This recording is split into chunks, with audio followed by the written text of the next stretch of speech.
buttery flavor mixed with the garlicky goodness, these shrimp are so amazing.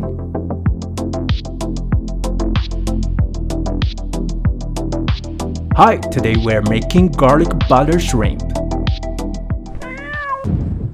Our start today is shrimp, big shrimp.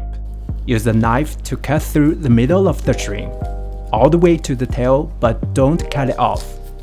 Then gently open it up and press it flat with a knife. So we've got butterflied shrimp. Now let's season the shrimp.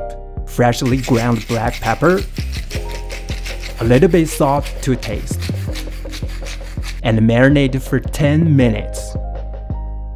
This dish needs a lot of garlic. Chop and mince it finely. Also take half a white onion, slice and dice it beautifully. Butter is a key to this dish, so use a generous amount of butter. Add it to the pan and let it slowly melt. Then add the garlic and onion. Cook over medium heat. Let the butter, garlic, and onion release their aroma. When the garlic turns golden, our beautiful garlic butter sauce is ready. It smells so good, even my whole kitchen smells like heaven.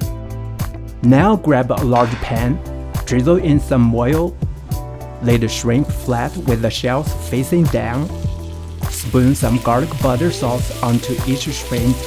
Make sure every shrimp is bathing in buttery goodness. Then cover with the lid and pan fry for 3 minutes. This truly helps the shrimp absorb all the flavors. After 3 minutes, the shrimp are perfectly cooked.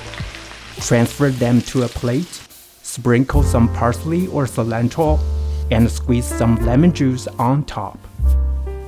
Now it's ready to serve.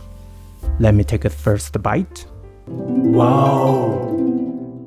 Buttery garlic wraps around the shrimp, and the juices burst out with every bite. The shrimp is incredibly fresh, tender, and flavorful. Each layer of taste hits differently and amazingly. Please give a thumbs up if you liked it. I'm Ken Man. See you next time.